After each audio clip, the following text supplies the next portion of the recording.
జయ శ్రీరామ్. శుక్లాంబరధరం విష్ణుం శశివర్ణం చతుర్భుజం ప్రసన్నవదనం ధ్యాయేత్ సర్వవిఘ్నోపశాంతయే. రామాయ రామభద్రాయ రామచంద్రాయ వేధసే రఘునాథాయ నాథాయ సీతాయ పతయే నమః. వాల్మీకి రామాయణం శ్రీ పుల్లల శ్రీరామచంద్రుడు గారు తెలుగు చేసినది సుందరకాండం 57వ సర్గలో ఉన్నాం. 16 రోజుల పారాయణలో 14వ రోజు పారాయణలో ఉన్నాం. 57 నుంచి 62 సర్గల దాకా ఈరోజు పారాయణం చేయడం జరుగుతుంది. 57వ సర్గ హనుమంతుడు లంక నుంచి సముద్రాన్ని లంఘించి జాంబవంతుడు, అంగదుడు మొదలైన వారిని చేరుట కనిపిస్తుంది. జై శ్రీరామ్. వాయువేగము వంటి వేగము కల హనుమంతుడు ఏమాత్రమూ అలసట లేనివాడై ఆకాశమనే అపారమైన సముద్రమును పెద్ద ఓడ సముద్రమును దాటినట్లు దాటెను. శుభమైన ఆకాశ సముద్రములో చంద్రుడను తెల్ల కలువ, సూర్యుడను కారండవ పక్షి, పుష్య శ్రవణ నక్షత్రములను కలహంసలు, మేఘములను పచ్చిక బీళ్ల వంటి నాచులు, పునర్వసు అనే గొప్ప మీనము, కుజుడను పెద్ద మొసలి, ఐరావతము అను పెద్ద ద్వీపము, స్వాతి నక్షత్రమును హంస, గాలి తెరలను తరంగములు, చంద్రకిరణములను చల్లని ఉదకము, సర్ప యక్ష గంధర్వులను వికసించిన పద్మములు, నల్ల కలువలు ప్రకాశించుచుండెను. సముద్రంలో ఎలా ఉన్నాయో ఆకాశంలో కూడా అన్నీ అలాగే ఉన్నాయి అని ఇక్కడ వర్ణించారు. హనుమంతుడు ఆకాశ వీధిలో ఎగురుచున్నప్పుడు అతడు ఆకాశమును మృంగివేయుచున్నట్లు, చంద్రుని ఒరేయుచున్నట్లు, నక్షత్ర సూర్య మండలాదులతో కూడిన ఆకాశమును హరించుతున్నట్లు కనబడెను. ఆ విధముగా హనుమంతుడు మేఘముల పంక్తులను లాగుతూ వెళ్ళెను. ఆకాశములో తెలుపు, ఎరుపు, నీలము, పసుపు పచ్చన, ముదిరిన ఎరుపు మొదలైన అనేక విధములైన రంగులతో పెద్ద మేఘములు ప్రకాశించినవి. మాటి మాటికి మేఘములలో ప్రవేశించుచు బయటకు వచ్చుచున్న హనుమంతుడు మేఘాల వెనక మరుగుపడుతూ బయటకు వచ్చుతూ ఉన్న చంద్రుడి వలె ప్రకాశించెను. అనేక విధములైన దట్టమైన మేఘముల సమీపమున ఎగురుచున్న తెల్లని వస్త్రము ధరించిన అతను ఆకాశమునందు ఒకప్పుడు కనబడుచు మరొకప్పుడు కనబడకుండా ఉన్న దేహము కలవాడై చంద్రుడి వలె ఉండెను. అతడు మేఘ సముదాయములను చీల్చుచు మాటి మాటికి బయటకు వచ్చుచు గొప్ప శబ్దము వచ్చినట్లు మహానాదము చేయుచు ఉరుముల వంటి ధ్వని చేయుచు ఆకాశములో గరుత్మంతుడి వలె ఎగిరెను. రాక్షసులలో శ్రేష్ఠులైన వారిని చంపి తన పేరును చాటి లంకను వ్యాకులము చేసి రావణునకు మనోవ్యధ కలిగించి భయంకరమైన రాక్షస సైన్యమును నశింపచేసి మరల సాగర మధ్యమున ఎగురుచు తిరిగి వచ్చుచున్న పరాక్రమశాలి అయిన హనుమంతుడు మార్గమధ్యమునందు మైనాక పర్వతమును స్నేహపూర్వకముగా స్పృశించి ధనస్సు నారి విడిచిన నారాచ బాణము వలె మహావేగముతో వచ్చాను. అతడు మేఘముతో సమానమైన మహాపర్వతమైన మహేంద్రగిరిని కొంచెము సమీపించి దానిని చూడగానే ధ్వని చేయొచ్చు ఆ గొప్ప ధ్వనితో 10 దిక్కులను కూడా అంతటా నింపివేశను. ఒక్కసారి గట్టిగా అరిచాడు. మిత్రులను చూడవలనన్న అత్యాసక్తితో ఆ ప్రదేశమును చేరిన హనుమంతుడు బిగ్గరగా అరిచి తోకను త్రిప్పుట కూడా చేసెను. గరుత్మంతుడు సంచరించు ఆకాశ మార్గమునందు మహాధ్వని చేయుచున్న ఆ హనుమంతుని ధ్వనికి సూర్యమండల సహితమైన ఆకాశము బ్రద్దలైపోయినట్లు అయ్యను. ఉత్తర సముద్ర తీరమునందు పూర్వమే ఉన్న బలశాలులు శూరులు అయిన వానరులు వాయునందనుని చూచుటకై ఆతురతతో నిరీక్షించుచుండిరి. ఆ వానరులకు అప్పుడు వాయువు చేత కదల్చబడుతున్న పెద్ద మేఘము యొక్క ధ్వని వలె హనుమంతుడు చేసిన ధ్వని అతని తొడల వేగము వినవచ్చెను. అంతవరకు సీత వార్త ఏదీ తెలియకపోవట చేత దైన్యము చెందిన మనస్సులతో ఉన్న ఆ వానరులందరూ ఉరుముల వంటి హనుమంతుని ధ్వనిని వినిరి. అన్ని ప్రదేశముల్లోనూ ఉన్న ఆ వానరులందరూ ధ్వని చేయుచున్న హనుమంతుని ఆ శబ్దమును విని అతనిని చూడవలెను అను ఔత్సుక్యముతో నిండి ఉండిరి. వానరులలో శ్రేష్ఠుడైన జాంబవంతుడు ఆనందముచే వికసించిన మనస్సుతో ఆ వానరులందరినీ పిలిచి, హనుమంతుడు అన్ని విధముల చేతను కార్యము సఫలము చేసుకొని వచ్చుతున్నాడు, ఇందుకు సందేహం లేదు. పని పూర్తి కానిచో ఇతని ధ్వని ఈ విధముగా ఉండదు కదా అని పలికెను. ఆ శబ్దంతోనే వాళ్ళకి అర్థమైపోయింది హనుమంతుడు విజయుడే వెనక్కి వస్తున్నాడు అని. మహాత్ముడైన హనుమంతుని బాహువుల వేగమును తొడల వేగమును ధ్వనిని విని వానరులు సంతోషించిన వారే ఆయా ప్రదేశముల నుండి గంతులు వేయుచూ ఎగిరిరి. వారట్లు సంతోషించుచూ హనుమంతుణ్ణి చూడవలెను అను కోరికతో ఒక చెట్టు చివరి నుండి మరికొన్ని చెట్ల చివరి భాగములను, ఒక శిఖరం నుండి ఇతర శిఖరములను ఎక్కిరి. కొందరు సంతోషముతో వృక్షాగ్రముల మీద కొమ్మలు పట్టుకొని దృఢముగా నిలిచి చిన్న కొమ్మలను బట్టలు దులిపినట్లు దులిపివేసిరి. హనుమంతుడు పర్వత గుహలో ప్రవేశించిన వాయువు ఎట్లు గర్జించునో అట్లు గర్జించెను. దట్టమైన మేఘము వలె అతి శీఘ్రముగా వచ్చి క్రిందికి వాలుతున్న హనుమంతుని చూచి వానరులంతా దోసిళ్లు పట్టి నిలిచిరి. పిమ్మట పర్వతముతో సమానుడైన హనుమంతుడు మహావేగముతో వచ్చి చెట్లతో నిండిన ఆ మహేంద్ర పర్వత శిఖరంపై దిగెను. అతడు సంతోషముతో ఉబ్బిపోవచ్చు రెక్కలు తెగగొట్టిన పర్వతం వలె ఆకాశము నుండి పర్వతంపైనున్న సుందరమైన సెలయేటిలో దిగెను. వానర శ్రేష్ఠులందరూ చాలా సంతోషించిన మనస్సులతో మహాత్ముడైన హనుమంతుని చుట్టూ చేరి అతనిని సేవించిరి. ఈ విధముగా చుట్టూ చేరిన వాళ్ళందరూ గొప్ప సంతోషమును పొందిరి. వాళ్ళందరూ వికసించిన ముఖములతో ఫలమూలములను కానుకలుగా తీసుకొని వచ్చి రోగము లేకుండా తిరిగి వచ్చిన వానర శ్రేష్ఠుడైన హనుమంతుని పూజించిరి. హనుమంతుడు పూజ్యులు వృద్ధులు అయిన జాంబవంతుడు మొదలైన వారికి యువరాజైన అంగదునకు నమస్కరించెను. తన పరాక్రమము చూపిన పూజ్యుడైన హనుమంతుని జాంబవంతుడు అంగదుడు పూజించిరి. ఇతర వానరులందరూ అనుగ్రహింప చేసుకొనిరి. అతనికి సంతోషం కలుగునట్లు ప్రవర్తించిరి. అప్పుడు అతడు సీతను చూచి తిని అని సంక్షిప్తంగా చెప్పాను. హనుమంతుడు అంగదుని హస్తమును తన చేతితో పట్టుకొని ఆ మహేంద్ర పర్వతంపై రమణీయమైన వన ప్రదేశమునందు కూర్చుండెను. సంతోషభరితుడై వానర శ్రేష్ఠులతో అశోకవనములో ఉన్న సీతను చూచినాను. ఎట్టి దోషము లేనిది ఒకే జడను ధరించి ఉన్నది అయిన ఆమెను భయంకరమైన రాక్షస స్త్రీలు రక్షించుతున్నారు. చిన్న వయస్సులో ఉన్న ఆమె శ్రీరాముని చూచుటకై తహతహలాడుతున్నది. జటాధారిణి అయి స్నానాది సంస్కారములు లేకపోవటచే మలినురాలై కృషించి ఉన్న ఆమె ఉపవాసముల చేత అలసిపోయి ఉన్నది అని పలికెను. హనుమంతుడు పలికిన గొప్ప అర్థము కల అమృతము వంటి చూచినాను అని మాట వినగానే ఆ వానరులందరూ సంతోషించిరి. మహాబలవంతులైన వానరులలో కొందరు సింహనాదము చేసిరి, కొందరు ధ్వని చేసిరి, కొందరు గర్జించిరి, కొందరు కిచకిచమను ధ్వని చేసిరి, మరికొందరు ప్రతిగర్జనము చేసిరి. కొందరు చాలా సంతోషించి తోకలు ఎత్తి అట్లు నిలువుగా ఉండునట్లు ఎత్తిన పొడవైన తోకలను జాడించిరి. మరికొందరు వానరులు సంతోషముతో పర్వత శిఖరముల నుండి క్రిందకు దుమికి ఏనుగుతో సమానుడైన ఆ హనుమంతుని స్పృశించిరి.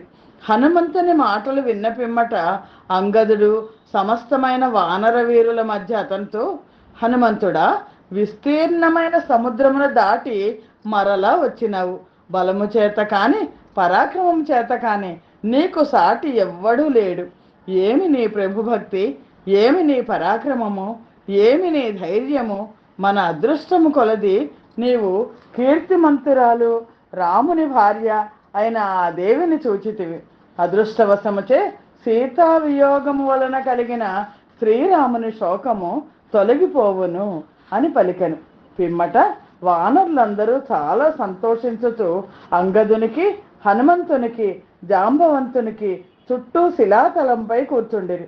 ఆ వానర శ్రేష్ఠులందరూ సముద్రము దాటుట, లంకను సీతను రావణుని చూచుట మొదలైన విషయములను వినగోరుచు హనుమంతుని మాటలకై ఎదురు చూచుచు అంజలి ఘటించి ఉండిరి.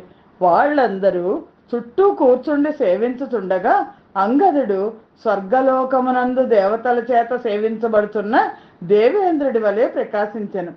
అప్పుడు కీర్తిమంతుడైన హనుమంతుడు అంగదుడు సంతోషించుచు ఉన్నతమైన ఆ పర్వతము పైభాగమున కూర్చుని ఉండగా అది శోభతో ప్రజ్వలించెను. శ్రీమద్ రామాయణం నందలి సుందరకాండలోని 57వ సర్గము సమాప్తము. జై శ్రీరామ్. 58వ సర్గ. జాంబవంతుడు అడుగగా హనుమంతుడు తాను లంకకు బయలుదేరినది మొదలు జరిగిన విషయములన్నీ చెప్పుట. మహేంద్రగిరి పర్వత శిఖరమునందు మహాబలశాలులైన హనుమంతుడు మొదలైన వానరులు అత్యధికమైన సంతోషమును పొందిరి. పిమ్మట అత్యధికమైన సంతోషముతో నిండి ఉన్న జాంబవంతుడు సంతోషభరితుడైన ఆ హనుమంతుని సీతాన్వేషణము చేయుటకు అతడు బయలుదేరిన పిమ్మట ఏమేమి జరిగినదో చెప్పుమని కోరెను. జాంబవంతుడు అడుగుతున్నాడు, నీవు సీతాదేవిని ఎట్లు చూచినావు? ఆమె ఎక్కడ ఉన్నది? క్రూర కార్యములు చేరు ఆ రావణుడు ఆమె విషయమున ఎట్లు ప్రవర్తించుతున్నాడు? ఈ విషయములన్నీ జరిగినట్లు మాకు చెప్పుము. విషయము తెలిసిన పిమ్మట చేయవలసిన పనిని గూర్చి ఆలోచించదము. మనం అక్కడికి వెళ్ళిన పిమ్మట ఏ విషయములు చెప్పవలనో, ఏ విషయములు రహస్యముగా ఉంచవలనో బుద్ధిమంతుడవైన నీవు స్పష్టముగా చెప్పుము అని అడిగాను. జాంబవంతుడు అట్లు ఆజ్ఞాపించగా హనుమంతుడు శరీరము గగుర్పాటు చెందగా తల వంచి సీతాదేవికి నమస్కరించి ఇట్లు పలికెను. సముద్ర దక్షిణ తీరమును చేరవలెనను ఉద్దేశముతో సావధాన చిత్తుడనై నేను మీ ఎదుటనే మహేంద్ర పర్వతము నుండి ఆకాశము పైకి ఎగిరితిని కదా. నేను వెళ్ళినప్పుడు ఒక భయంకరమైన విఘ్నము వంటిది ఏర్పడింది. నాకొక దివ్యము సుందరము అయిన బంగారు శిఖరము కనబడినది. మార్గమును ఆవరించి నిలచి ఉన్న ఆ పర్వతమును ఒక విఘ్నముగా భావించి తిని దివ్యమైన ఆ బంగారు పర్వత శ్రేష్టమును సమీపించిన పిమ్మట దీనిని బద్దలు కొట్టవలను అను బుద్ధి నాకు కలిగిన. నేను తోకతో కొట్టగా సూర్యుని వంటి ఆ మహాపర్వత శిఖరము 1000 ముక్కలుగా బద్దలైపోయాను. ఆ మహాపర్వతము నా ఉద్యమమును తెలుసుకొని మనస్సుకు ఆనందము కలుగునట్లుగా మధురమైన వాక్కుతో నాయనా అని పిలిచెను. మహాసముద్రములో నివసించుతున్న నేను వాయుదేవుని స్నేహితుడైన మైనాకుడనని ప్రసిద్ధుడను. నీకు పినతండ్రి వంటి వాడిని.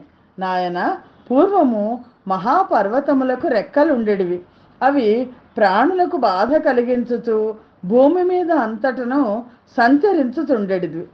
పాకాసుర సంహారి అయిన భగవంతుడైన దేవేంద్రుడు ఆ పర్వతముల చరితములను విని వజ్రాయుధము చేత వాటి రెక్కలను 1000 కొలది ముక్కలుగా ఛేదించెను. మహాత్ముడైన నీ తండ్రి వాయుదేవుడు నన్ను మహాసముద్రములో పడునట్లు ఎగరగొట్టి నన్ను మాత్రము మహేంద్రుని బారి నుండి రక్షించినాడు. హనుమంతుడా, నేను రామునకు సహాయం చేయవలను. మహేంద్రునితో సమానమైన పరాక్రమం కల శ్రీరాముడు ధర్మమును రక్షించే వారిలో శ్రేష్ఠుడు కదా అని అతడనెను. మహాత్ముడైన ఆ మైనాకుని మాటలు విని అతనికి నా కార్యమును తెలిపి నేను ప్రయాణమునకు ఉద్యుక్తుడనైతిని. అతడు కూడా నాకు వెళ్ళుటకు అనుజ్ఞ ఇచ్చెను. పర్వతములలో గొప్పదైన ఆ మైనాక పర్వతము మనుష్య రూపములో అంతర్ధానము చెందెను. దాని పర్వత రూపము కూడా సముద్రములో మునిగిపోయెను. నేను అధికమైన వేగమును అవలంబించి మిగిలిన మార్గమును గ్రహించి వేగముగా చాలాసేపు మార్గములో ప్రయాణము చేసి తిని నేను సముద్ర మధ్యమునందు నాగమాత అయిన సురసాదేవిని చూచి తిని. ఆమె నాతో, ఓ వానర శ్రేష్ఠ, దేవతలు నిన్ను నాకు ఆహారముగా చూపినారు. అందువలన నిన్ను భక్షించదను. నీవు చాలా కాలానికి నాకు లభించినావు అనెను. సురస మాటలు విని నేను అంజలి ఘటించి నమస్కరించుతూ నిలిచి భయము చేత పాలిపోయిన ముఖముతో దశరథ కుమారుడు, లక్ష్మీ సంపన్నుడు, శత్రు సంహారకుడు అయిన శ్రీరాముడు సోదరుడైన లక్ష్మణునితోనూ సీతతోనూ కలిసి దండకారణ్యమును ప్రవేశించెను. దుష్టబుద్ధి అయిన రావణుడు శ్రీరాముని భార్యను అపహరించెను. నేను శ్రీరాముని ఆజ్ఞ చేత ఆమె వద్దకు దూతగా వెళుతున్నాను. శ్రీరాముని దేశంలోనే నివసించుతున్న నువ్వు శ్రీరామునికి సహాయం చేయవలను కదా, లేదా నేను సీతను శ్రీరాముని చూచి నీకు ఆహారముగా నీ ముఖములో ప్రవేశించదను, నిజముగా ప్రతిజ్ఞ చేసి చెప్పుతున్నాను అని చెప్పి తిని. స్వేచ్ఛానుసారము రూపములు ధరించగలిగిన ఆ సురస నా మాటలు విని నన్నెవ్వరూ దాటిపోజాలరు, ఇది నాకున్న వరము అని పలికెను. 10 యోజనముల పొడవున్న నేను సురస మాటలు విని క్షణకాలములో 15 యోజనముల విస్తారం ఉండునట్లు నా శరీరమును పెంచితిని. ఆమె తన ముఖమును నా దేహ ప్రమాణమునకు చాలునంతగా చాచెను. ఆ విధముగా చాచిన ముఖమును చూచి నా శరీరమును చిన్నదిగా చేసుకొని ఆ క్షణమునందే బొటన వేలంత ప్రమాణము కలవాడిని అయితిని. నేను వెంటనే ఆమె ముఖములో ప్రవేశించి క్షణకాలములో దాని నుండి బయటకు వచ్చి తిని. అప్పుడు సురస తన నిజస్వరూపంతో సౌమ్యుడైన ఓ వానర శ్రేష్ఠ, కార్యసిద్ధి కొరకై త్వరగా వెళ్ళుము, సీతను మహాత్ముడైన శ్రీరామునితో చేర్చుము, సుఖముగా ఉండుము, నీ విషయమున సంతోషించినాను అని పలికెను. నన్ను అక్కడ ఉన్న సకల ప్రాణులు బాగు బాగు అని ప్రశంసించినవి. పిదప నేను గరుత్మంతుడి వలె విశాలమైన ఆకాశములో ఎగిరితిని. అంతలో నా నీడను ఎవరో పట్టుకొనిరి. నాకు ఏదీ కనబడలేదు. వేగము తగ్గిపోగానే నేను 10 దిక్కులు చూచి తిని, కానీ నా గమన వేగమును అడ్డగించినదేది నాకు కనబడలేదు. ఈ ప్రదేశమునందు ఎవ్వరూ కనబట్టలేదు, కానీ నా గమనమునకు ఇట్లు విఘ్నము కలిగింది ఏమిటి అని నాకు ఆలోచన కలిగెను. ఇట్లు ఆలోచించుచు నేను క్రింది వైపు దృష్టిని ప్రసరింపచేయగా నీటిలో శయనించి ఉన్న భయంకరురాలైన ఒక రాక్షస స్త్రీ కనబడెను. ఆమె వికటాట్టహాసము చేయుచు నాతో నిశ్చితముగాను ఏమాత్రము వెరపలేకుండగాను ఓ చెడ్డ వాక్యమును పలికెను. ఓ పెద్ద శరీరము గలవాడా, ఎక్కడికి వెళ్ళదవు? ఆకలిగా ఉన్న నా శరీరము చాలా కాలము నుండి ఆహారం లేకుండా ఉంది. నాకు ఇష్టమైన ఆహారమై ఈ దేహమునకు తృప్తి కలిగించుము, తప్పక అట్లే చేసేదను అని పలుకుతూ నేను ఆమె మాటలకు అంగీకరించి నా దేహమును ఆమె ముఖము ప్రమాణము కంటే అధికముగా ఉండునట్లు పెంచితిని. నన్ను భక్షించుటకై చాలా పెద్దది భయంకరము అయిన ఆమె ముఖము కూడా పెరిగాను. ఆమెకు నన్ను గూర్చి కానీ నేను చేయదలిచిన ఉపాయమును గూర్చి కానీ తెలియదు. పిదప నేను మరుక్షణంలో విశాలమైన నా రూపమును చిన్నది చేసి ఆమె గుండెకాయను త్రుంచి తీసుకొని ఆకాశంలోనికి ఎగిరి తిని. పర్వతము వంటి ఆమె హృదయమును నేను ఛేదించి వేయుటచే ఆమె చేతులు చాపి లవణ సముద్రంలో పడిపోయాను. అప్పుడు ఆకాశమునందు గుమిగూడిన సిద్ధులు, చారణులు హనుమంతుడు భయంకర రాక్షసి అయిన సింహికను శీఘ్రముగా చంపివేసినాడు అని అనుచుండగా వింటిని. నేను ఆ సింహికను చంపి తొందరగా చేయదగిన కర్తవ్యమును గూర్చి మరలా స్మరించుచు చాలా దూరము ప్రయాణం చేసి వృక్షములచే అలంకరించబడిన లంకా పట్టణమును సముద్ర దక్షిణ తీరమున చూచి తిని. సూర్యుడు అస్తమించిన పిదప నేను భయంకరమైన పరాక్రమం గల రాక్షసులకు కనబడకుండగా రాక్షస నివాసమైన లంకా పట్టణమును ప్రవేశించి తిని. నేను నగరములో ప్రవేశించుతుండగా ప్రళయకాల మేఘము వలె ఉన్న ఒక స్త్రీ అట్టహాసము చేయుచు నా ఎదుట లేచి నిలిచినది. మండుచున్న అగ్ని వంటి కేశములు కల చాలా భయంకరురాలైన ఆమె నన్ను చంపుటకు ఉద్యమించగా నేను ఆమెను ఎడమ చేతి గుద్దుతో ఓడించి ప్రదోష సమయమునందు ప్రవేశించి తిని. లంకిణిని ఓడించడం చెప్పారు. అప్పుడు భయపడిన ఆమె, ఓ వీరుడా, నేను లంకాపురిని, నీవు నన్ను నీ పరాక్రమము చేత జయించినావు, అందువలన సకల రాక్షసులను నిశ్శేషముగా జయించగలవు అని పలికినది. అక్కడ నేను రావణుని అంతఃపురమునకు వెళ్ళి రాత్రి అంతా సీత కోసమై వెతికి తిని కానీ మంచి నడుము గల ఆ సీత కనబడలేదు.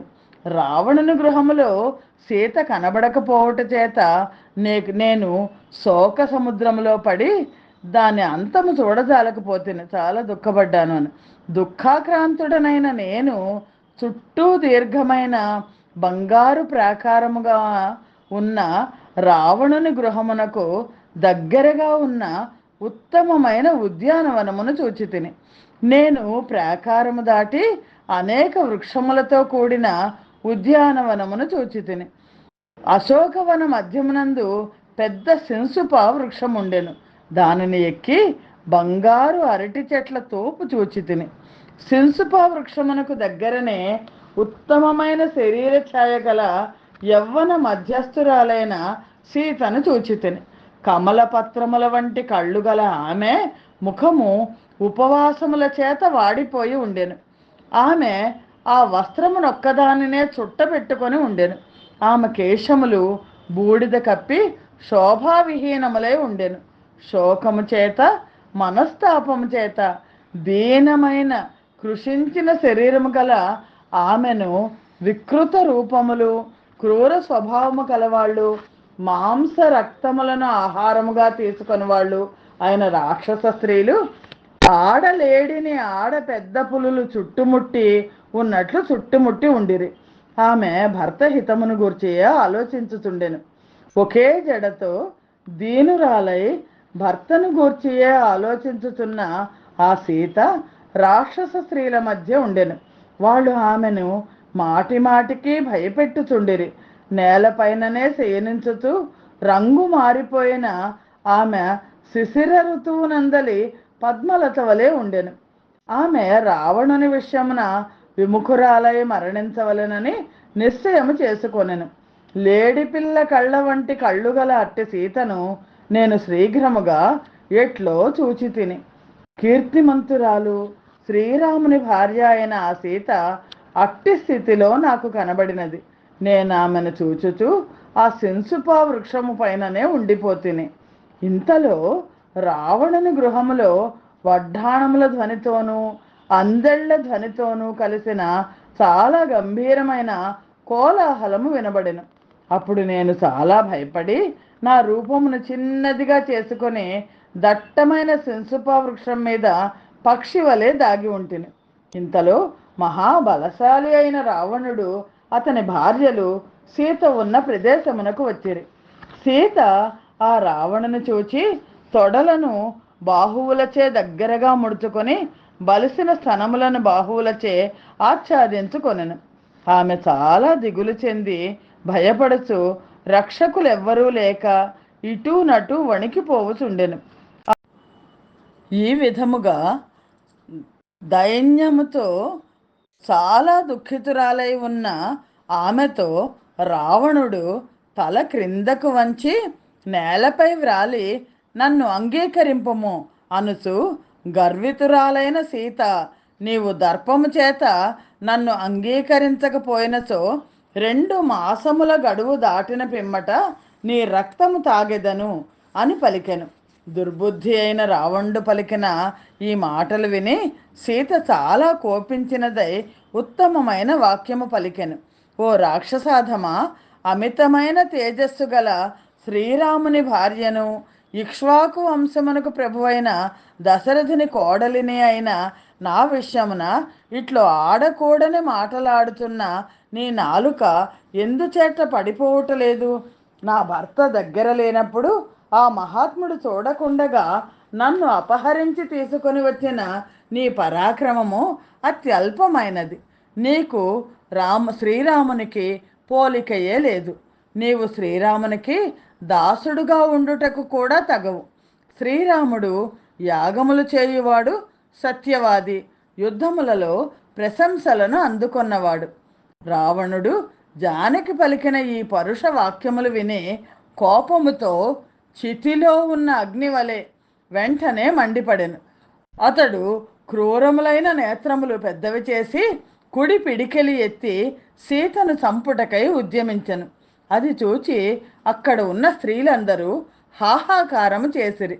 అప్పుడు దురాత్ముడైన ఆ రావణుని భార్య అయిన ఉత్తమురాలైన మండోదరి స్త్రీల మధ్య నుండి శీఘ్రముగా ముందుకు వచ్చి అతనిని నివారించెను. మన్మథ పీడితుడైన అతనితో ఆమె మధురముగా, మహేంద్రునితో సమానమైన పరాక్రమము కలవాడా, నీకు ఈ సీతతో ఏమి పని? నీవు దేవకన్యలతోనూ గంధర్వ కన్యలతోనూ యక్ష కన్యలతోనూ కూడి క్రీడించుము. నీకు సీతతో ఏమి ప్రయోజనము అని పలికెను. పిమ్మట ఆ స్త్రీలందరూ కలిసి మహాబలవంతుడైన ఆ రాక్షసుని అనుగ్రహింప చేసుకొని వెంటనే గృహములోనికి వెళ్ళిరి. రావణుడు వెళ్ళిపోయిన పిదప వికృతములైన ముఖములు గల రాక్షస స్త్రీలు క్రూరములు, చాలా దారుణములు అయిన మాటలతో సీతను భయపెట్టిరి. జానకి ఆ రాక్షస స్త్రీల మాటలను గడ్డి పరకను వలె నిర్లక్ష్యం చేశాను. ఆ స్త్రీల గర్జనలన్నీ సీత విషయంలో వ్యర్థమైనవి. పచ్చి మాంసము తినే ఆ రాక్షస స్త్రీలు తమ గర్జనలు వ్యర్థమగుటచే ఏమీ చేయజాలక గొప్పదైన ఆ సీత నిశ్చయమును రావణునకు తెలిపిరి. పిమ్మట ఆ స్త్రీలందరూ కలిసి సీత మనస్సు మార్చే ఆశను వదులుకొని ఆ ప్రయత్నం మానివేసి సీత చుట్టూ పండుకొని నిద్రించిరి. ఆ రాక్షస స్త్రీలు నిద్రపోయిన పిమ్మట భర్త హితమునే కోరు ఆ సీత దీనురాలై జాలి కలుగునట్లు విలపించి చాలా దుఃఖించుతూ అధికముగా ఏడ్చెను. ఆ రాక్షస స్త్రీల మధ్యలో నుండి త్రిజట అను రాక్షసి లేచి ఇట్లు పలికెను: మిమ్మల్ని మీరే శీఘ్రంగా తినండి. జనకుని కూతురు, పతివ్రత, దశరథుని కోడలు అయిన సీత మాత్రము నశించదు. ఇప్పుడు నాకు ఒక భయంకరమైన గగుర్పాటు కలిగించే స్వప్నం వచ్చినది. అది రాక్షసుల నాశమును ఆమె భర్త విజయమును సూచించుతున్నది. ఈ సీతను ప్రార్థించదము. ఈమె శ్రీరాముని నుండి రాక్షస స్త్రీలనందరినీ రక్షింప సమర్థురాలు. నాకు ఇట్లు చేయుట మంచిదని తోచుచున్నది. ఏ స్త్రీ దుఃఖితురాలై ఉండగా ఇట్టి స్వప్నము కనబడునో ఆమె దుఃఖములను వీడి సుఖమును పొందును. సీత నమస్కారము చేసినంత మాత్రముననే ప్రీతి నొందును. తన భర్తకు విజయము కలుగునని వినగానే సంతోషించుతూ చిన్న వయస్సులో ఉన్న ఆ సీత సిగ్గుపడుచు, అది సత్యమే అయినచో మిమ్మల్ని అందరినీ నేను రక్షించెదను అని పలికెను. నేను కొంతసేపు విశ్రమించి సీతకు సంభవించిన దారుణమైన అట్టి అవస్థను చూచి ఏమి చేయవలనా అని ఆలోచించి తిని, కానీ నా మనస్సుకు ఊరట లభించలేదు. జానకితో సంభాషణ చేయుటకు ఉపాయమును గూర్చి ఆలోచించి నేను ఇక్ష్వాకు వంశీయుల చరిత్రను ప్రారంభంలో వర్ణించి తిని, నేను పలికిన మాటలు విని సీతాదేవి కన్నీళ్లు కప్పిన కళ్ళతో నాతో, ఓ వానర శ్రేష్ఠ, నీవు ఎవ్వడవు? ఎందుకు వచ్చినావు? ఎట్లు వచ్చినావు?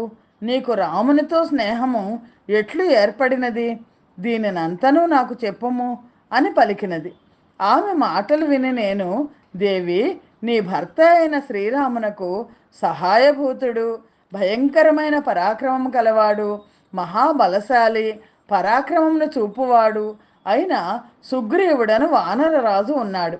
ఇక్కడకు వచ్చిన నేను ఆ సుగ్రీవుని భృత్యుడను. నీ భర్త అయిన శ్రీరాముడు నీ నిమిత్తమై నన్నిచ్చటికి పంపినాడు. కీర్తిమంతురాల, పురుషశ్రేష్ఠుడు, లక్ష్మీ సంపన్నుడు అయిన శ్రీరాముడు ఈ ఉంగరమును నీకు ఆనవాలుగా స్వయముగా ఇచ్చినాడు. ఆ కారణముచే నేనేమి చేయవలనో ఆజ్ఞాపించుము. నిన్ను శ్రీరామలక్ష్మణుల దగ్గరకు తీసుకొని వెళ్ళదను.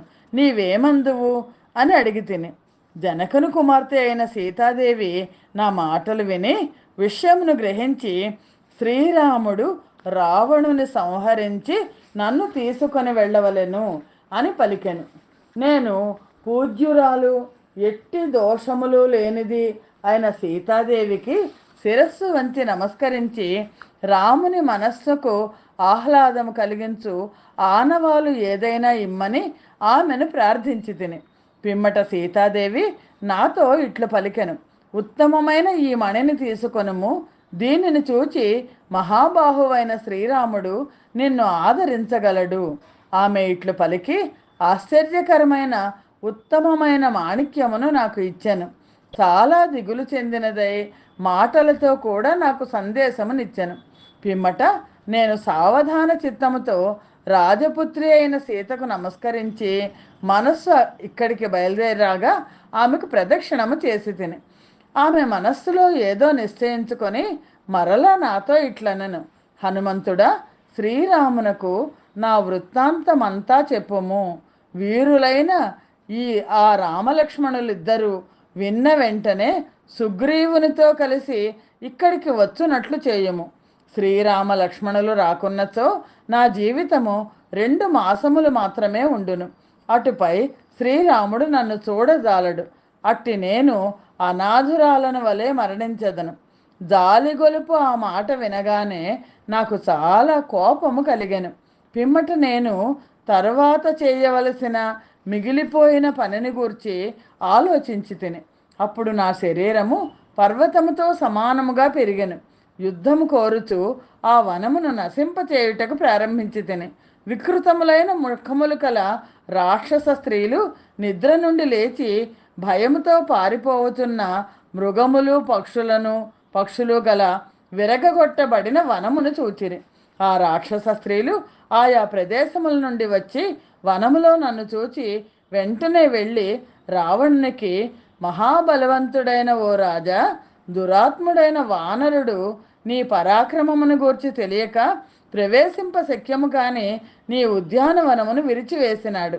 నీకు అపకారము చేసిన ఆ దుర్బుద్ధి గల వానరుడు నాశనం పొందినట్లు చేయుటకు వెంటనే వానిని సంహరించుటకై ఆజ్ఞాపించుము అని ప్రార్థించిరి.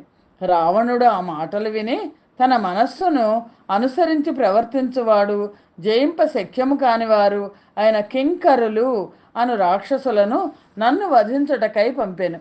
నేను ఆ వనమునందు శూలములు ముద్గరములు ధరించి వచ్చిన ఆ 80,000 మంది కింకర్లను పరిగతో చంపివేసి తిని, ఆ రాక్షసులలో చావగా మిగిలిన వాళ్ళు శీఘ్రముగా పరిగెత్తి వెళ్ళి ఆ మహాసైన్యమంతా నశింపచేయబడినది అని రావణునకు తెలిపిరి.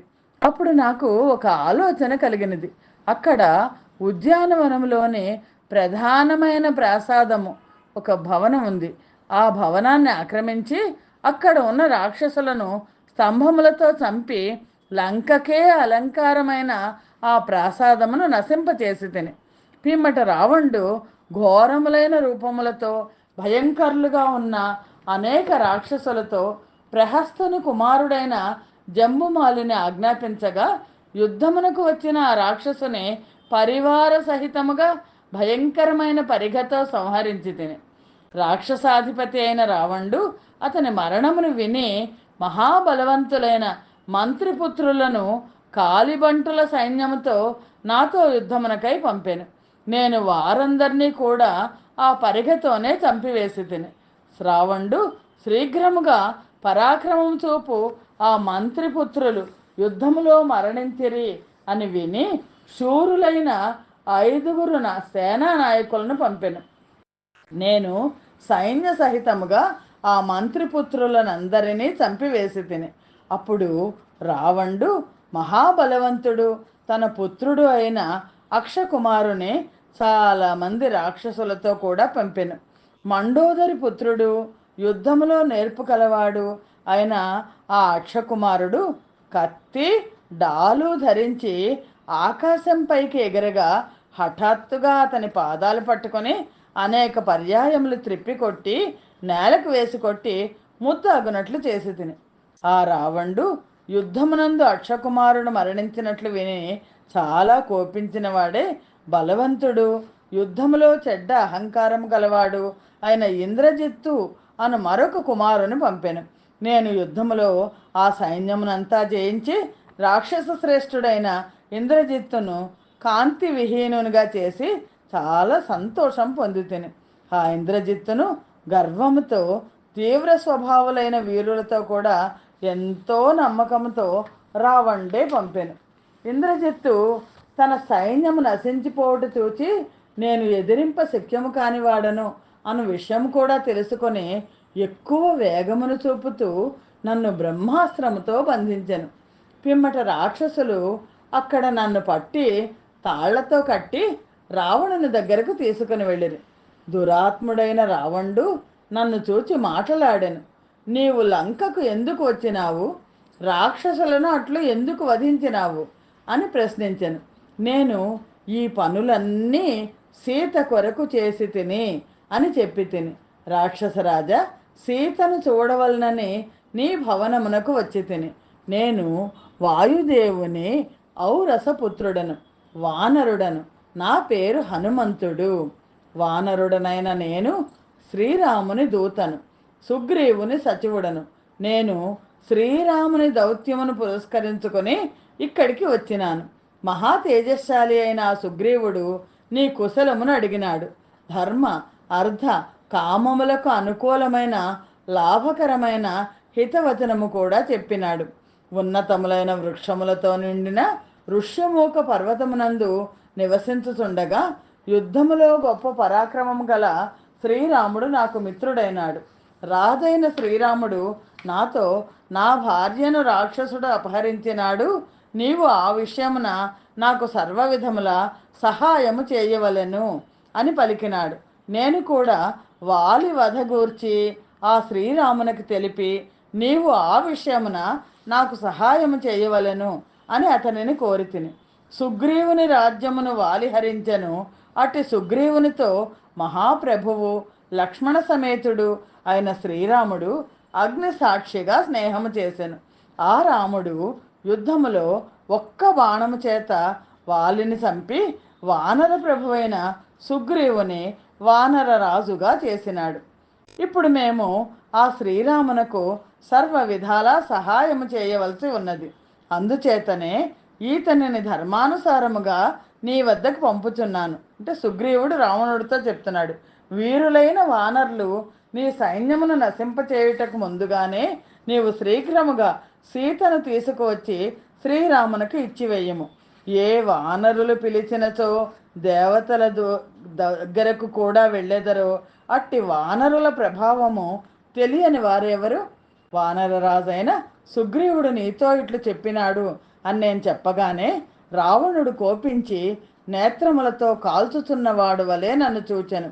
భయంకరమైన కర్మగల ఆ రావణుడు నా ప్రభావం ఎట్టిదో తెలుసుకొనక నన్ను చంపవలసిందిగా ఆజ్ఞాపించెను. అప్పుడు గొప్ప బుద్ధి గల విభీషణుడను ఆ రావణుని సోదరుడు నా నిమిత్తమై ఆ రాక్షస రాజును ప్రార్థించెను. ఓ రాక్షస శ్రేష్ఠ, ఇట్లు చెయ్యకూడదు.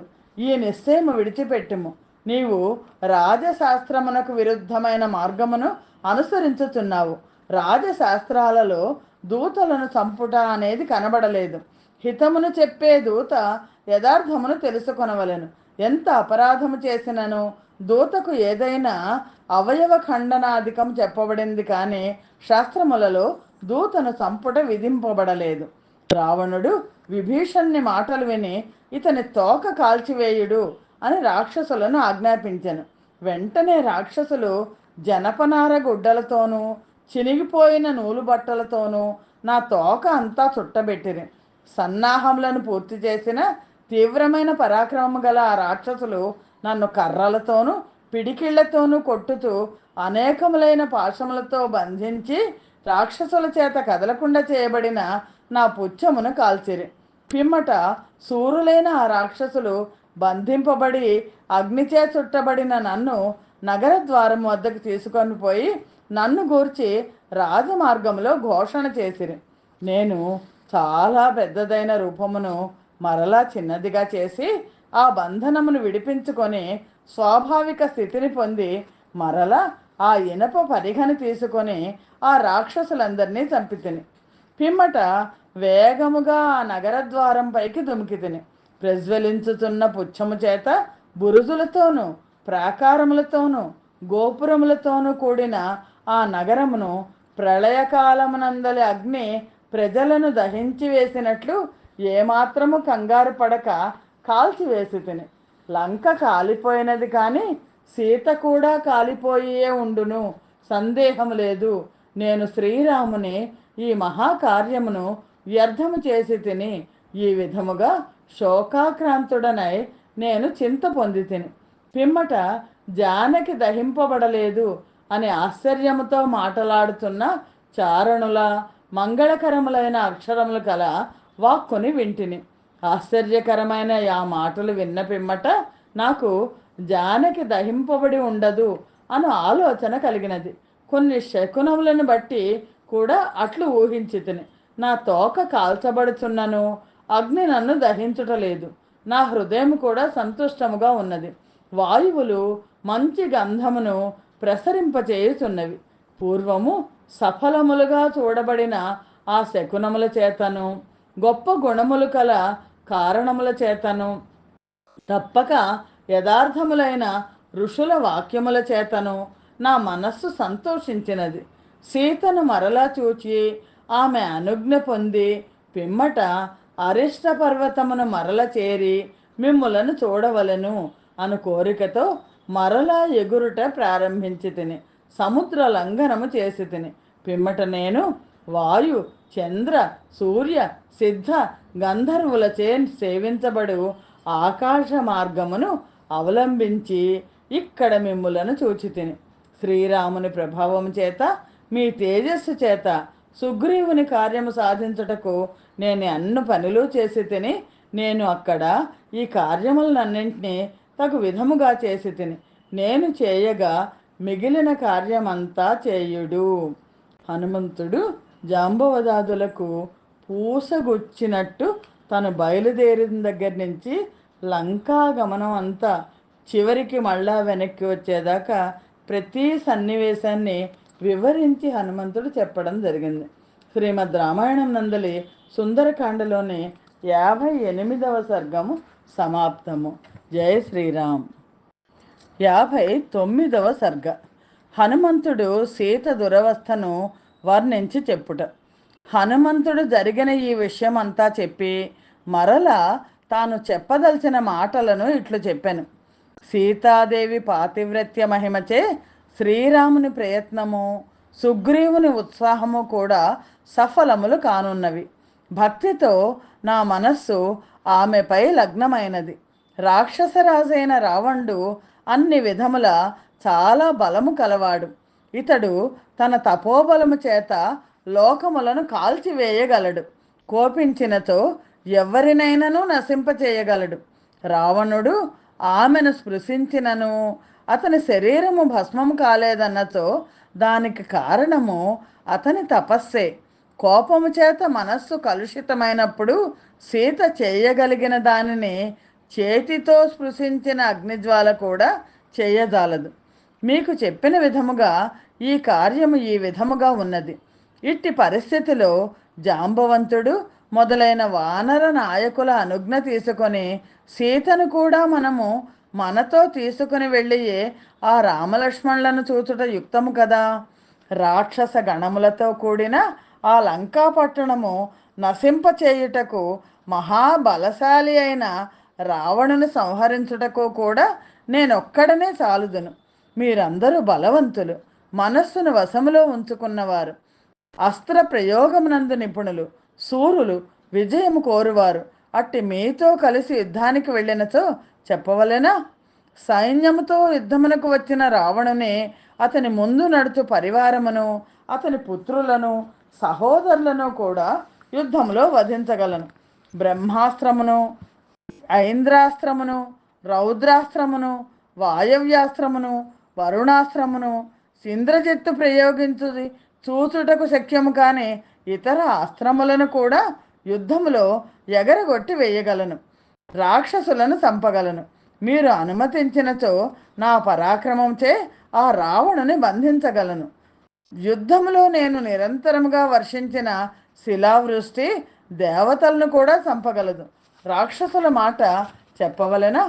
సముద్రము తీరము దాటినా దాటవచ్చును, మందర పర్వతము చెలించవచ్చును, కానీ సమరములో జాంబవంతుణ్ణి శత్రుసేన కదల్చజాలదు. వీరుడైన వాలిపుత్రుడు అంగదుడు ఒక్కడే సకల రాక్షస సముదాయముల నాయకులను కూడా సంహరించుటకు సమర్థుడు. మహాత్ముడైన పనసుడు, నీలుడు చూపు మహావేగము చేత మందర పర్వతము కూడా భగ్నమైపోవును. యుద్ధములో రాక్షసుల విషయం చెప్పవలెనా? దేవ, అసుర, గంధర్వ, ఉరగ, పక్షులలో ఎవరైనా మైందునకు కానీ ద్వివిధునకు కానీ ఎదురు నిలిచి యుద్ధము చేయగలరా? చెప్పుడు అశ్విని దేవతల పుత్రులు మహాభాగ్యవంతులు అయిన ఈ మైందుడు ద్వివిధుడు వానరుల్లో శ్రేష్ఠులు. రణరంగములో వీరిని ఎదిరించి యుద్ధము చేయగలవాడెవ్వడూ కనబడ్డు. బ్రహ్మదేవుడిచ్చిన వరముల వలన కలిగిన అతిశయముచే దృప్తులై వానర శ్రేష్ఠులైన ఈ మైంద ద్వివిధులు అమృతమును భుజించిరి. పూర్వము బ్రహ్మదేవుడు ఈ మైంద ద్వివిధులకు ఎవ్వరి చేతను చంపశక్యము కాకుండుట అనే సాటి లేని వరమునిచ్చెను. వరముల వలన కలిగిన అతిశయము చేత మదించిన వీరులైన ఈ మైంద ద్వివిధులు గొప్ప దేవతా సైన్యమును జయించి అమృతమును తాగిరి. ఇతర వానరులందరి మాట అట్లుండగా ఈ మైంద ద్వివిధులే కోపించినచో అశ్వములతోనూ ఏనుగులతోనూ కూడిన ఆ లంకానగరమునంతా నశింపచేయగలరు. నేనే లంకను నశింపచేసి కాల్చి భస్మము చేసి అన్ని రాజమార్గములందు పేరును చాటి తిని. మహాబలశాలి అయిన శ్రీరాముడు, అధికమైన బలము గల లక్ష్మణుడు సర్వోత్కర్షగా ఉన్నారు. శ్రీరాముని చేత పాలించబడిన వానర రాజైన సుగ్రీవుడు సర్వోత్కర్షగా ఉన్నాడు. వాయుపుత్రుడనైన నేను శ్రీరాముని దాసుడనైన హనుమంతుడను. అంటే ఆ జయమంత్రాన్ని, అక్కడ చెప్పిన జయమంత్రాన్ని ఇలా చెప్పాను అని చెప్తున్నారు. అని నేను రామాదుల పేర్లను అంతటా ఘోషించి తిని. దురాత్ముడైన రావణుని అశోకవన మధ్యమునందు శంసుపా వృక్ష మూలమునందు మహాపతివ్రత అయిన సీత దైన్యముతో ఉన్నది. శోకముతోనూ మనస్తాపముతోనూ కృషించిన ఆమె చుట్టూ రాక్షస స్త్రీలు కాపలా కాయుచున్నారు. ఆమె చుట్టూ మేఘలేఖ ఉన్న చంద్రలేఖ వలె కాంతి విహీనురాలుగా ఉన్నది. ఆమె బలము చేత గర్వించిన రావణుని గూర్చి మనసా కూడా స్మరించుటలేదు. పతివ్రత అయిన జానకి లంకలో నిరోధించబడి ఉన్నది. మంగళప్రదురాలైన ఆ వైదేహి సర్వ విధముల రాముని యందు అనురాగవంతురాలై ఉన్నది. శచీదేవి దేవేంద్రుని యందు ఏకాగ్ర చిత్తురాలై ఉన్నట్లు శ్రీరాముని యందు ఏకాగ్ర చిత్తురాలై ఉన్నది. ఆ సీత ఆ ఒక్క వస్త్రమునే చుట్టబెట్టుకొని శరీరమంతా దుమ్ము కప్పివేయుటచే కాంతి విహీనురాలై ఉన్నది. ఆమె శరీరము శోకము చేత సంతాపము చేత దుర్బలమైపోయినది. ఆమె భర్త హితమునే సర్వ విధములా కోరుకొనుచున్నది. ఆ సీతను నేను రాక్షస స్త్రీల మధ్య ఉద్యానవనమునందు చూచితిని. ఆమెను రాక్షస స్త్రీలు మాటిమాటికి భయపెట్టుచుండిరి. ఆమె ఒకే జడతో దీనురాలై ఆమె భర్తను గురించిన చింతలో నిమగ్నయై ఉన్నది. నేలపై శయనించుచు రంగు మారిపోయిన శరీరముతో ఆమె ఆ శిశిర ఋతువునందలి పద్మలత వలె ఉన్నది. ఆమె రావణుని విషయమున విముఖురాలై మరణించవలనని నిశ్చయించుకొన్నది. నేను ఆ సీతకు అతి కష్టముగా విశ్వాసము కలిగించితిని. పిమ్మట ఆమెతో మాట్లాడి విషయములన్నీ తెలిపితిని. రామ సుగ్రీవుల మధ్య స్నేహముకు ఏర్పడినది అను విషయం విని ఆమె సంతోషము పొందినది. మహాత్మురాలైన ఆ సీతాదేవి అపరాధము చేసిన ఆ రావణుని చంపుట లేదన్నచో అందుకు నియమములను పాటించుట యందు ఆమెకున్న శ్రద్ధ, భర్త మీద ఉత్తమమైన భక్తియే కారణము. ఆ రావణుని చంపుటకు శ్రీరాముడు కేవలము నిమిత్త మాత్రుడే కాగలడు. స్వభావము చేతనే సన్నని శరీరము గల ఆ సీత శ్రీరాముని వినియోగము చేత కృషించినదై ప్రతిపత్తునందు చదివేవాని చదువు వలె చాలా సన్నబడిపోయినది. మహాభాగ్యవంతురాలైన సీత ఈ విధముగా లంకా నగరములో శోకములో మునిగి ఉన్నది. అందుచేత ఈ విషయమునందు చేయవలసిన ప్రతిక్రియ చేయబడుగాక. హనుమంతుడు ముందర మనమే వెళ్ళిపోయి రావణుణ్ణి ఓడించేసి సీతమ్మవారిని తీసుకొద్దామా అని చెప్పి ఆవిడ పాతివ్రత్య ధర్మము వల్లనే ఆవిడ భర్త అనుమతి లేదు కాబట్టి రావణుణ్ణి చంపడం లేదు, రావణుణ్ణి శపించటలేదు అని చెప్తున్నారు. శ్రీమద్ రామాయణం నందలి సుందరకాండలోనే 59వ సర్గము సమాప్తము. జయ శ్రీరామ్. 60వ సర్గ. లంకను జయించి సీతను మనమే తీసుకొని రావాలి అని అంగదుడు పలుకుట అది సరైంది కాదు అని జాంబవంతుడు చెప్పడం. హనుమంతుని మాటలు విని అంగదుడు ఇట్లు పలికెను: వానరులారా, దేవిని చూచిన పిమ్మట కూడా మనం ఆమెను మనతో తీసుకొని పోకుండా మహాత్ముడైన శ్రీరాముని వద్దకు వెళ్ళుట యుక్తము కాదు. దేవిని చూచినాము, కానీ ఆమెను తీసుకొని రాలేదు అని ప్రసిద్ధమైన పరాక్రమం గల మీరు అక్కడికి వెళ్ళి చెప్పుట యుక్తము కాదని నా అభిప్రాయము. దేవతలతోనూ దైత్యులతోనూ కూడిన లోకములో ఎగురుట ఎందుకానే, పరాక్రమం నందుకానే మనతో సమానుడే ఎవ్వడూ లేడు కదా. రాక్షసులలోని వీరులందరినీ హనుమంతుడు ఈ విధముగా చంపివేసినాడు కాదా. ఇంక మనము చేయవలసిన మరొక పని ఏమున్నది? జానకుని తీసుకొనియే వెళ్ళదాము. ఏ కార్యము ఎట్లు చేయవలనో తెలిసినవాడు వానర శ్రేష్ఠుడు అయిన జాంబవంతుడు చాలా సంతోషించిన వాడే ఈ విధముగా సంకల్పం చేసిన అంగదునితో ఉత్తమమైన అర్థము కల వాక్యమును పలికెను. రాజకుమార, నీవు చేసిన ఆలోచన మనకు తగినది కాదు, యుక్తమైనదే. కానీ శ్రీరాముని ఆలోచన ఎట్లు ఉండునో ఆ విధముగా నీవు కార్యసిద్ధి కలుగునట్లు ఆలోచించుము. జాంబవంతుడు మన వల్ల కాదు అని చెప్పారు. శ్రీమద్ రామాయణం నందలి సుందరకాండలోని 60వ సర్గము సమాప్తము. జయ శ్రీరామ్. 61వ సర్గము. వానరులు మధువనములో ప్రవేశించి మధువును ఫలములను యథేష్టముగా తినుట. పిమ్మట అంగదుడు మొదలైన వీరులైన వానరులు వానర శ్రేష్ఠుడైన హనుమంతుడు జాంబవంతుని వాక్యమును అంగీకరించిరి. పిమ్మట మేరు మందర పర్వతముల వలె మదించిన మహాగజముల వలె ఉన్న ఆ వానర శ్రేష్ఠులందరూ వాయుపుత్రుణ్ణి ముందు ఉంచుకొని మహేంద్రాద్రిని విడిచి సంతోషముతో ఎగిరి వెళ్ళిరి. పెద్ద దేహములు, అధికమైన బలము కల వాళ్ళు ఆకాశమును కప్పివేయుచున్నట్లు ఎగిరిరి. సమస్త ప్రాణుల చేత గౌరవించబడుతున్న బుద్ధిశాలి మహాబలుడు అయిన మహావేగవంతుడైన హనుమంతుని వారు తమ దృష్టులతో మోయినట్లు ఉండిరి. శ్రీరాముని కార్యమును సఫలం చేయుటకు, గొప్ప కీర్తిని సంపాదించుటకు నిశ్చయించుకొనిరి. కార్యమును సఫలం చేసుకొని ఆ కార్యసిద్ధిచే అధిక ఉత్సాహముతో ఉండిరి. వారందరూ ప్రియవార్తను చెప్పుటకు తొందరపడుచుండిరి. అందరూ యుద్ధమునకు అభినందించుచుండిరి. ఆత్మాభిమానవంతులైన వారందరూ శ్రీరాముని విషయమున రావణుడు చేసిన అపకారమునకు ప్రతిక్రియ చేయ నిశ్చయించుకొని ఉండిరి. పిమ్మట వానరులు ఆకాశంపైకి ఎగిరి తేలియాడుచు వృక్షములతోనూ లతలతోనూ కూడిన నందనవనముతో సమానమైన ఉద్యానవనమును చేరిరి.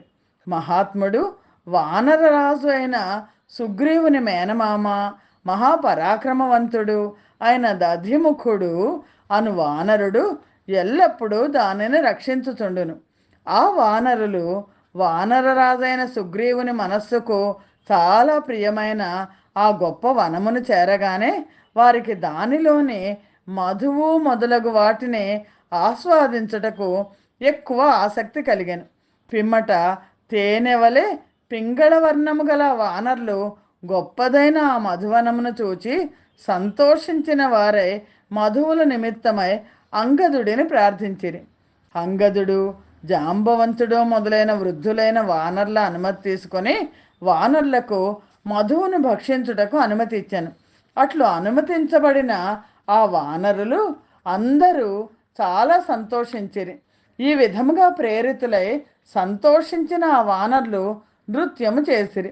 మధుమదము చేత కొందరు పాడుతున్నారు, కొందరు దండాలు పెట్టుతున్నారు, కొందరు ఆడుతున్నారు, కొందరు నవ్వుతున్నారు, కొందరు క్రింద పడుతున్నారు, కొందరు పచార్లు చేయుతున్నారు, కొందరు ఎగురుచున్నారు, కొందరు ఏమేమో ప్రేలుచున్నారు, కొందరు ఒండొరులతో చట్టపట్టాలు వేసుకొని తిరుగుతున్నారు, కొందరు ఒండొర్ల మీద ఎక్కుతున్నారు, కొందరు ఒండర్లతో మాట్లాడుకొంటున్నారు, కొందరు ఒండర్లతో క్రీడించుతున్నారు, కొందరు ఒక చెట్టు మీద నుండి మరొక చెట్టు వైపుకి పరిగెడుతున్నారు, కొందరు చెట్టు మీద నుండి నేల మీదకు ఉరుకుతున్నారు, కొందరు మహావేగంతో నేల మీద నుండి మహావృక్షములపైకి పరిగెడుతున్నారు.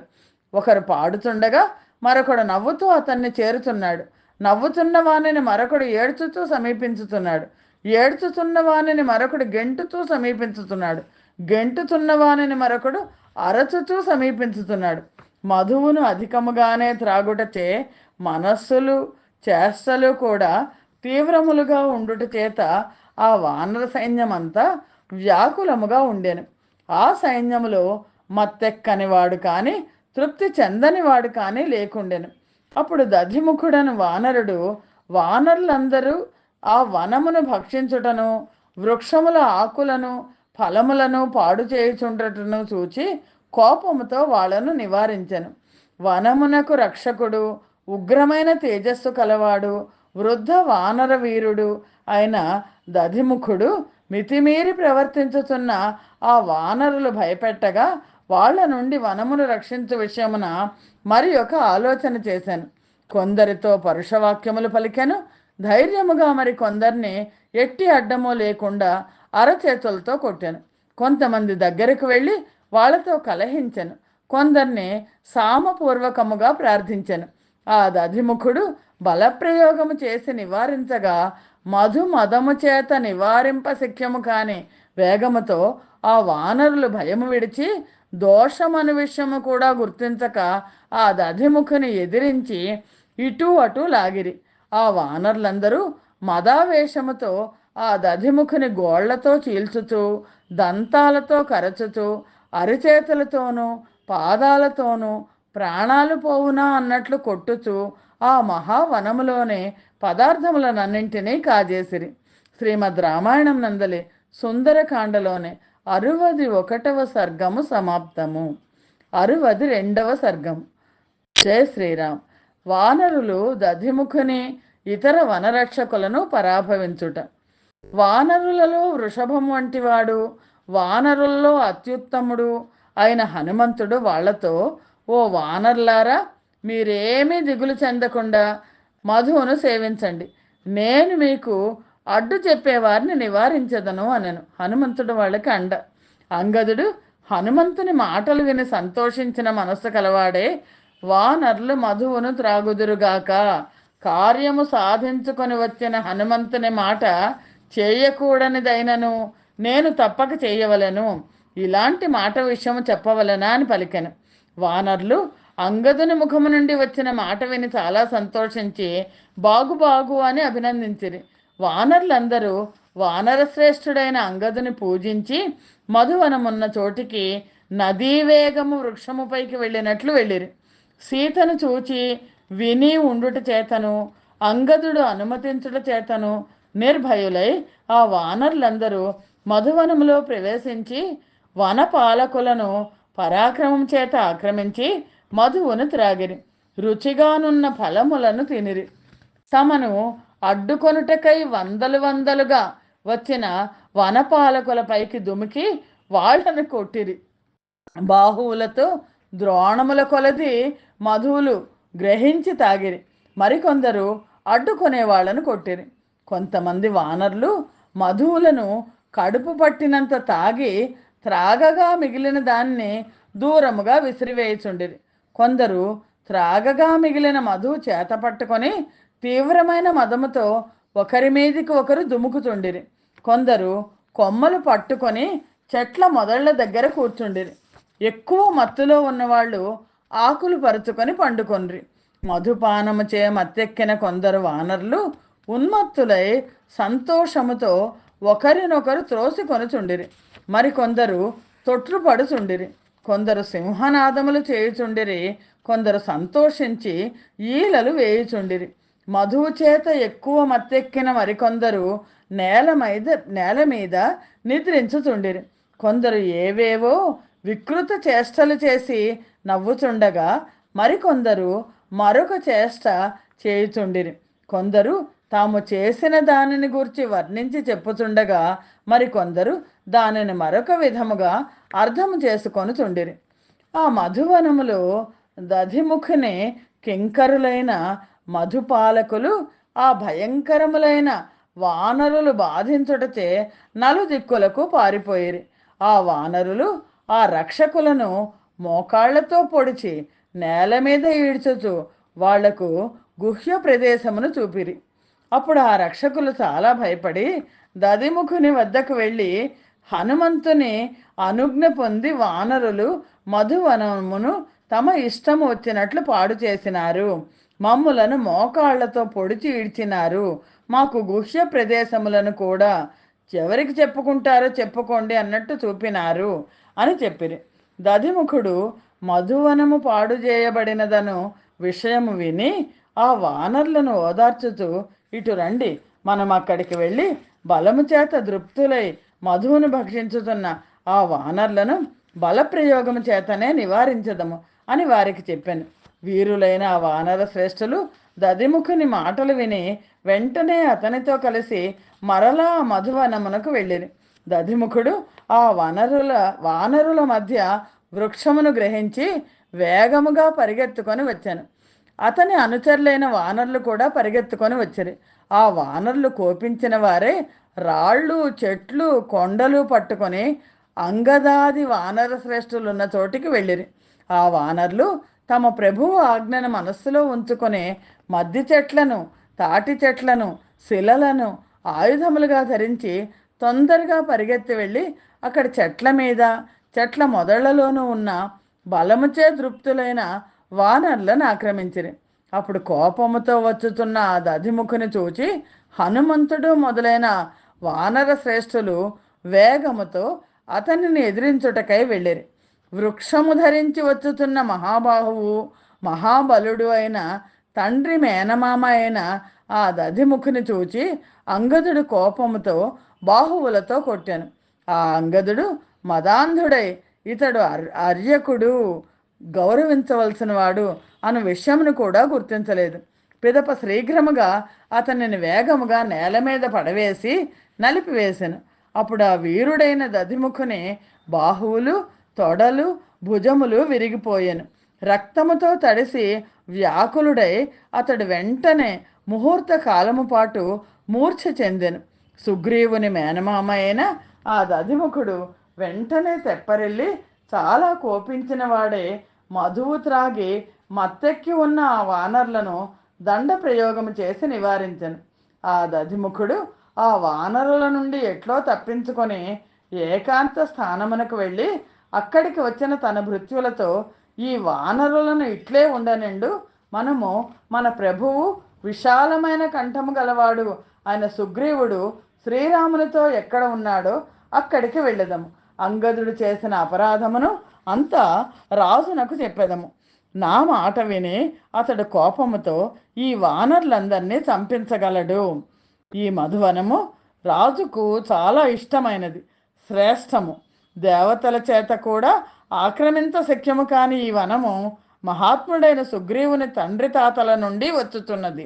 మధువునందు దురాశాపరులైన ఈ వానర్ల ఆయుస్సు క్షీణించినది. స్నేహితుల సహితముగా వీరినందరినీ ఆ సుగ్రీవుడు దండించి చంపించగలడు. రాజాజ్ఞను తిరస్కరించిన ఈ దుర్బుద్ధులు చంపదగినవారు. వీరి పనులు క్షమించకపోవటచే కలిగిన మన కోపము సఫలము కాగలదు. ఇట్లు పలికి వారితో కూడిన వాడై శీఘ్రముగా ఎగిరి వెళ్ళెను. ఆ దధిముఖుడు 2వ నిమిషములో సూర్యకుమారుడు, ధీమంతుడు, వానరుడు అయిన సుగ్రీవుడున్న చోటికి వెళ్ళాను. శ్రీరాముణ్ణి, లక్ష్మణుణ్ణి, సుగ్రీవుణ్ణి చూచి ఆకాశము నుండి చదునైన నేలపై దిగెను. వనపాలకులకు ప్రధాన అధిపతి అయిన మహాపరాక్రమవంతుడైన దధిముఖుడు దీనమైన ముఖముతో శిరస్సుపై అంజలి ఘటించి నేలపై పడి సుగ్రీవుని మంగళకరములైన పాదములను శిరస్సుతో స్పృశించి నమస్కరించెను. శ్రీమద్ రామాయణం నందలి సుందరకాండలోని 62వ సర్గము సమాప్తము. సుందరకాండ 16 రోజుల పారాయణలో 14వ విభాగము సమాప్తము. స్వస్తి ప్రజాభ్య పరిపాలయంతాం న్యాయేన మార్గేణ మహిం మహిషాః. గోబ్రాహ్మణేభ్య శుభమస్తు నిత్యం. లోకా సమస్తా సుఖినో భవంతు. సర్వం శ్రీరామార్పణమస్తు. జయ శ్రీరామ్.